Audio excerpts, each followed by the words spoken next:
Hi, this is Andy from DTF Superstore.com. Today I'm going to show some tricks to clean the bottom of the Epson P600 printhead.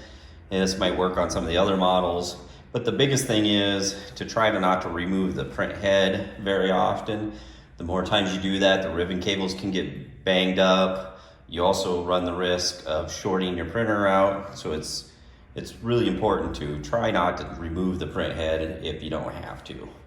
So the first thing we're going to do is always make sure your printer is shut off. Unplug the power cord, unplug the USB. Yes, the USB cable will still power the printer, and that can cause something to get shorted out. So always unplug everything, have it sitting there. All right, first we need to take off the side cover. If you purchase from us, we modify the side covers, so it makes it easy to slide them off and get in there. If you didn't purchase from us, you'll have to remove a back plate and some of that kind of stuff to get in there. But all right, so now we need to release the printhead.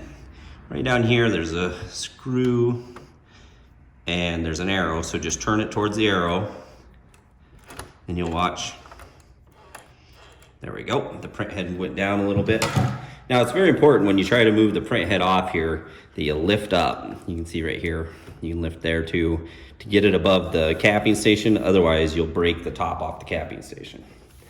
All right, so actually we're gonna put it right back. Now we explained that. Now I've cut a strip of cloth here. This is a cloth that doesn't have fibers, so it's like a microfiber cloth. You want something that's lint free, I guess is what I should say. So now I'm gonna pick up the printhead, and we're just gonna get it to drive over top of that cloth so we can get it underneath. So now I have my cloth on both ends here. You wanna make sure there's a ribbon cable or not a ribbon cable, but an encoder strip right here that's plastic. Don't touch that. If it gets dirty, then the printhead can get lost. So just be mindful of that. But now you can lift up this cloth and just kind of scrub back and forth. And like I said, you want a cloth that isn't going to be putting a bunch of lint up into the printhead. But there you go. As you can see, I got a lot of gunk off the bottom of the printhead. If you want, you can get a flashlight and come over here down and look underneath from the side and see if you got anything hanging down off of it. But that's the key. You're trying to get the crud around the outside that's hanging down and dragging in your prints.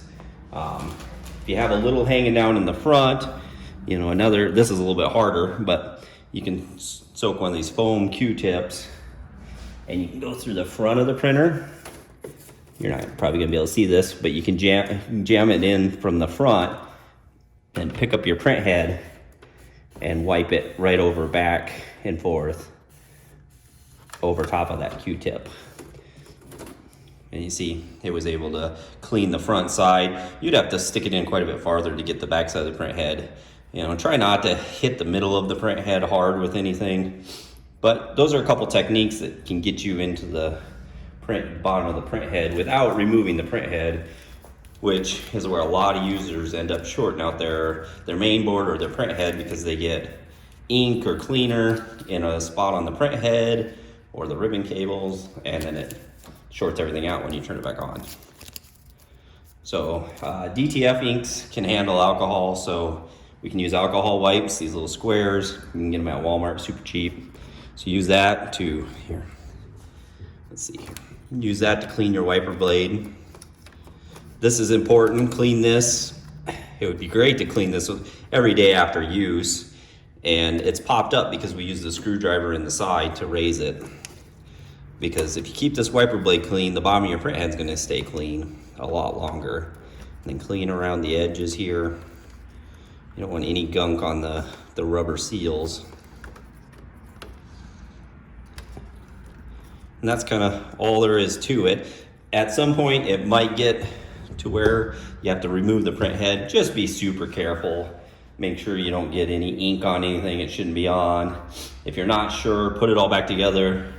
Let it sit for a day just to dry up any splashes that you might have got. Now to put it back, we just want to lift up, slide it over the capping station, And then we go back here and turn it the opposite direction to put the capping station back. And then you should be good to go and boot up your printer. I hope you liked the video. Please like it below, subscribe, and make sure you check out DTF Superstore.com for all your supplies. Thank you.